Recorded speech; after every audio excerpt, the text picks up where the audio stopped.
Let's be real. Generative AI is, well, it's everywhere. And for creators, it's opened up this incredible world of possibilities, but also a whole lot of problems.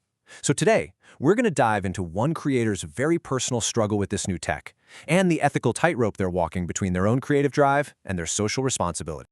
And you know, at the very heart of this entire debate, it all boils down to this one personal question the author of our source material keeps asking himself. By using AI to bring his ideas to life, is he doing a disservice? It's a question that honestly cuts right to the core of this whole controversy. And let's not kid ourselves, this is easily one of the most sensitive topics out there right now. It really feels like AI just appeared overnight and wove itself into every part of our lives, from our jobs to our art. It's a massive shift, and we're all just trying to figure out where we stand on it.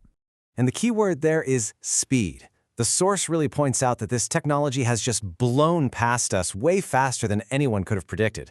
We're not just adapting to some new tool here. It feels more like we're all trying to catch our breath while the ground is literally shifting under our feet. Okay, so you absolutely cannot talk about AI without first acknowledging the really powerful and, frankly, valid arguments against it.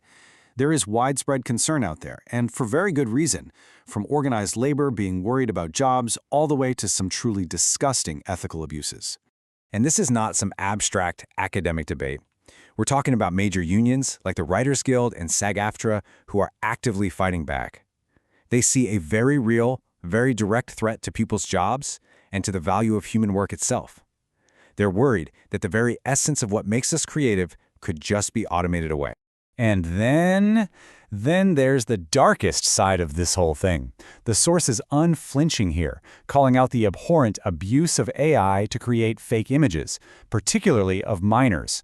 The author makes it crystal clear this isn't a gray area. This has to be stopped right now, before anything else.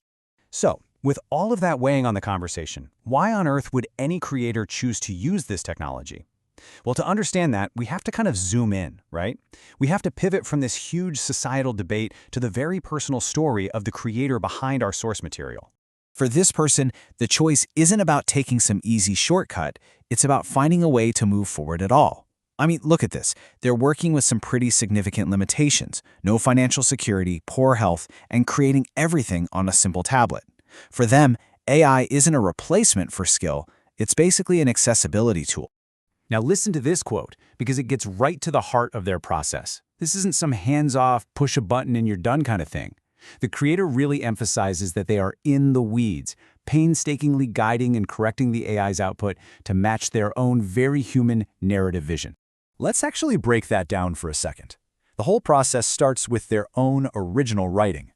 Then they craft the AI input based on that. And then they have to laboriously, and I mean laboriously, revise and re-render, sometimes tweaking the same prompt over and over again. And finally, every single video is manually edited. It's a partnership where the human effort is central to every single step. So what's the end game here? Why go through all that trouble? Well, the author talks about this lifelong drive to create, like an itch that just needed to be scratched. AI, with all its controversies, became the tool that finally allowed them to be productive enough to satisfy that fundamental human need to just make stuff and share it. This feeling of controversy around a new creative tool, does it really feel unique to AI, or have we maybe been here before? The source suggests that this skepticism is actually part of a pretty familiar pattern that we've seen again and again throughout art history. I mean, think about it. When movies first showed up, the theater world thought they were a joke that disrespected the writer. When TV became a thing, film snobs dismissed it as this cheap, low-art commodity. And back in the 1940s, comic books, they were widely considered nothing more than trash for kids, definitely not a legitimate form of art. And here is the parallel the author draws, and it's so powerful. Back then, comic books were called trash. Today, what do you hear people call AI art? Slop. The language we use to dismiss new things, it hasn't really changed all that much, has it? Which brings us right to the big question at the center of this whole thing. Is AI just cheating, a shortcut that devalues actual effort? Or is it maybe like all those other new mediums that came before it? A brand new frontier for artists to explore, to tame, and to create something amazing with. So, how does this one creator manage to square these two powerful opposing forces?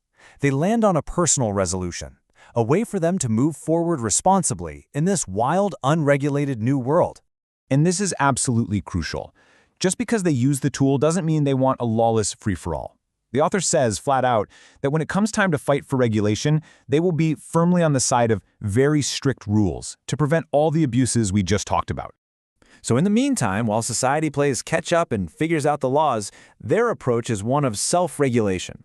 It's about personal accountability, right? It's a promise to themselves to guide their own use of the tech in a way that's ethical and true to their creative vision. And that leads to their final, very personal decision. For them, it really just comes down to this. Either use the tools that are available to get their projects done and share their voice, or, because of their limitations, not get them done at all. It's that simple. And so we're left with this question, aren't we? Is AI a revolutionary tool that could empower creators who have been marginalized, the ones with limited resources? Or is it an existential threat to our creative professions and what it means to be human? The answer probably isn't simple. And as this one creator's story shows us, it might just be both at the exact same time.